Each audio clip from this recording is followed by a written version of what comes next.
आत्मा क्या पदार्थ है और आत्मा के गुण तो सत्यार्थ प्रकाश में लिखे गए हैं, इच्छा, द्वेष, परियतन, सुख, दुख। तो ये बताओ, कोई भी ये मेघ है, जड़ है प्रकृति की, इसे सुख दुख होता है क्या? नहीं होता है। सुख दुख उसे होगा जिसमें आत्मा होगा, क्या कुत्ता हो, क्या बिल्ली हो, या मनुष्य हो। बातों का भी सुख दुख होता है, कोई कड़वी बात कह देता है तुम कहते हमें, उससे भी सुख दुख होता है।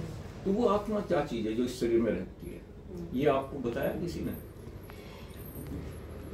उसे कैसे पहचानेंगे? भाई ये है, कान पकड़ के खड़ा कर दो जैसे किसी विद्यार्थी को, तो वो क्या आपको बताया आज तक किसी ने? वो आत्मा कौन सी है जिसमें ये सारे गुण हों?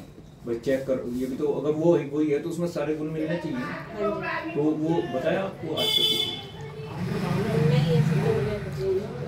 तो मैं इसे बता दूं, आत्मा ही शरीर को चलाती है, सुख दुख भी आत्मा को ही होता है, और किसी कार्य को करने न करने का निश्चय भी आत्मा। तो उस पदार्थ को बता रहा हूँ, एक ही पदार्थ है वो, और उसमें सारे गुण मिलेंगे।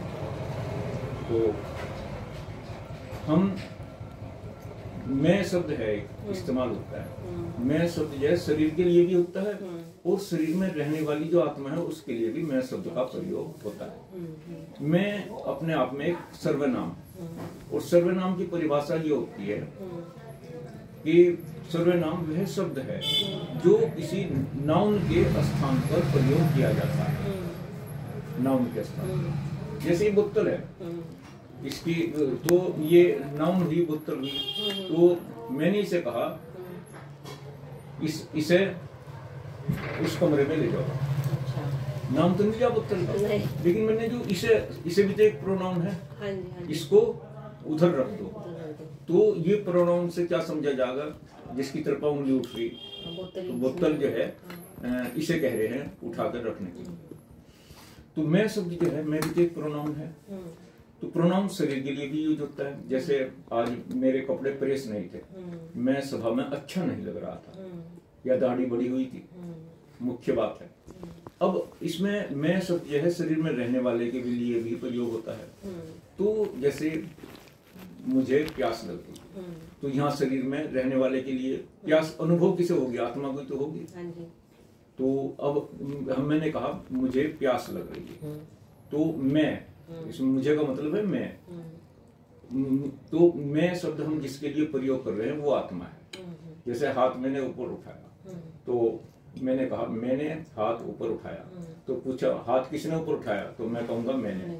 तो शरीर में मैं जहाँ बैठा है मैं, जैसे ओम कहा हमने, तो ओम कह के हमें ऐसा लगेगा जैसे गले में से शब्द निकला हो, तो इसका मतलब हम गले में बैठे हैं, या चेस्ट में है, या कंठ में है, या मस्तिष्क में है। तो मैं शब्द जहाँ से हमने बोल रहे हैं, अंदर से ही तो बोल रहे हैं, शरीर के अंदर से ही तो बोल रहे हैं। भाई यहाँ की वजह यहाँ हो सके, अनुमान तो ऐसा ही हो। जैसा मैं कमरे में आया आपको मैंने कहा कि आप कहाँ हो, तो आपने अंधेरा बिजली भाग दी है, तो आपने कहा मैं यहाँ हूँ, तो मैं उस आवाज की दिशा में आगे बढ़ूंगा, फिर दोबारा कहूंगा कहाँ बताया कि यहाँ हूँ, तो मैं धीरे धीरे चल के आपको छू लूंगा।